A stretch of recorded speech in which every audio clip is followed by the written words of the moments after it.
வெறும் விசுவாச அறிக்கை இல்லைங்க. என் தேவன் தம்முடைய மகிமையின் ஐஸ்வரியத்தை இப்படிலாம் என் குறையெல்லாம் நிறைவாக்குவார். பெட்டில் அங்கிட்டு ஒரு உருளு, நான் வரும்போது ஆசீர்வதிக்கப்பட்டிருப்பேன், போவேன் அங்கிட்டு ஒரு உருளு, இப்படி உருள்கிட்டே இருங்க, பணம் வராது. விசுவாசமும் விடாமுயற்சியும் ஜாக்கிரதையும் இருக்கணும். சோம்பேறியா இருந்தோம்னா எதையும் அடைய முடியாது.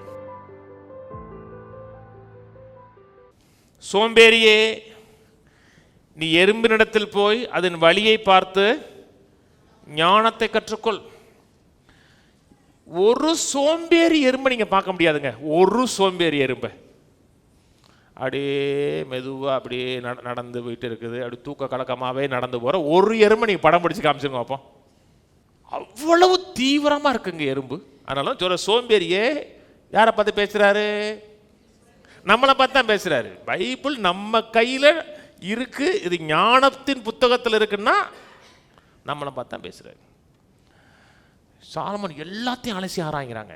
மிருகத்தை பார்த்து சொல்றான், முயலை பார்த்து பேசுறான். முயலுக்கு ஞானம் இருக்கு, அற்பமான ஒரு மிருகமா இருந்தா கூட கண்மலையில போய் இது தோண்டி வைக்குதுங்கிறான். கேதுரு மரத்தை பார்த்து ஆராய்ச்சி பார்க்குறான். அப்புறம் இருக்கிறதுலேயே அற்பமான சின்ன செடியா இருக்கிற ஈசோப்பை பத்தி பேசியிருக்கான். எல்லாத்தையும் பேசுறான். எல்லாவற்றிலும் கர்த்தர் ஞானத்தை வச்சாருங்க. ஒவ்வொரு மிருகத்துக்கும் கர்த்தர் ஞானத்தை வச்சாரு. விழுந்து போன நிலையிலேயே மிருகங்களுக்கு அவ்வளவு ஞானம் இருக்குங்க. சுனாமி வந்தப்ப யானையெல்லாம் காட்டுக்குள்ள ஓடிடுச்சு, அறிவு கட்ட மனுஷன் மட்டும் கடலுக்குள்ள ஓடினான். தெரியுமா? சுனாமியில ஒரு யானை சாகல, தெரியுமாங்க? அவ்வளவு இன்சைட் இருக்குங்க விழுந்து போன நிலையில. 6-7 யோசிப்போம். சோம்பேறி, எறும்பினிடத்தில் போய் இதன் வழியை பார்த்து ஞானத்தை கற்றுக்கொள். அதற்கு பிரபுவும் தலைவனும் அதிகாரியும் கிடையாது. அதுக்கு எந்த பிரபுவும் கிடையாது, அதிகாரியும் கிடையாது, யாருமே கிடையாது. காலைல அதுக்கு யாருக்கும் அலாரம் வச்சு எழுப்ப வேண்டிய அவசியமே கிடையாது.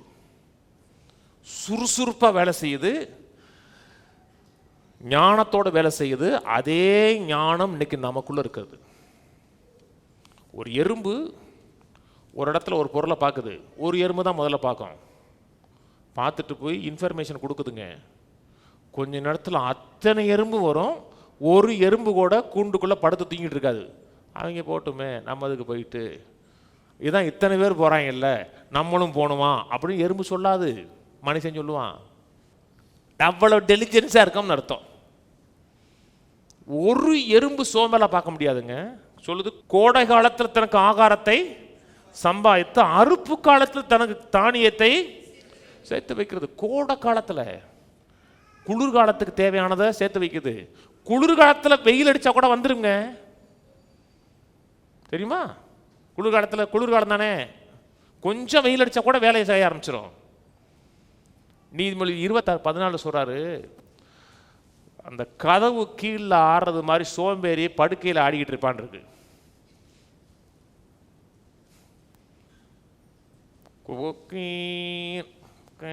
சத்தம் பார்த்தீங்களா? அப்படியே அப்படியே அப்படியே உருண்டுகிட்டே இருப்பான். 6 மணிக்கு செய்கிற வேலையை 10 மணிக்கு தான் சிந்திப்பான். அவ்வளவு டெலிஜென்ஸாக இருந்தோம்னா பணம் கொட்டிடும் உங்களுக்கு. அப்படியே கொட்டும். வெறும் விசுவாச அறிக்கை இல்லைங்க. என் தேவன் தம்முடைய மகிமையின் ஐஸ்வரியத்தை இப்படிலாம் என் குறையெல்லாம் நிறைவாக்குவார். பெட்டில் அங்கிட்டு ஒரு உருளு, நான் வரும்போது ஆசீர்வதிக்கப்பட்டிருப்பேன், போவேன் அங்கிட்டு ஒரு உருளு, இப்படி உருள்கிட்டே இருங்க, பணம் வராது. விசுவாசமும் விடாமுயற்சியும் ஜாக்கிரதையும் இருக்கணும். சோம்பேறியா இருந்தோம்னா எதையும் அடைய முடியாது. இன்னும் கொஞ்சம் தூங்கட்டும், இன்னும் கொஞ்சம் உறங்கட்டும், இன்னும் கொஞ்சம் கை முடக்கி கொண்டு நித்திரை செய்யட்டும் என்பாயோ. 11, உன் தரித்திரம் வழிப்போக்கனை போலவும் உன் வறுமை ஆயுதம் அணிந்தவனை போலவும் ஒரு இன்னும் கொஞ்சம் தூங்கலாம். ஆனால் தூக்கத்தில் கூட நான் என்னை பற்றி உங்களுக்கு தெரியாது, விசுவாசத்தோடு தான் தூங்குவேன், அறிக்கை பட்டிகிட்டே தான் தூங்குவேன். என் மனசில் 1000 எண்ணங்கள் ஓடிட்டே இருக்கணும். இப்படி ஆயிடுவேன், அப்படி ஆயிடுவேன், இதாகிடுவேன், அப்படி மெடிடேஷனில் தான் தூங்குவேன். இந்த வசனத்தை நீங்கள் ஓவர்லுக் பண்ணி செழிப்பை பெற முடியாது. நான் சொல்றது புரியுதுங்களா? இந்த இப்படிப்பட்ட காரியங்களை நீங்கள் அப்படியே ஓவர்லுக் பண்ணி வர முடியாது. சோம்பேறியாக இருக்கலாங்க.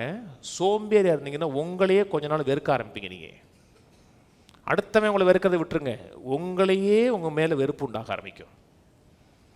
என்னத்தை நம்ம வாழ்ந்துட்டோம் அப்படிங்கிற எண்ணம் கொஞ்ச நாள் உங்களுக்கு வர ஆரம்பிக்கும். உங்களுக்கு மேலே வெறுப்பு உண்டாங்க, சலிப்பு உண்டாங்க. ஆனால் மனது சோர்வாக இருக்கிறது, சரீரம் சோர்வாக இருக்கிறது. ஒரு காரியத்தை செஞ்சு பாருங்க, ஒரு உற்சாகம் உங்களுக்கு.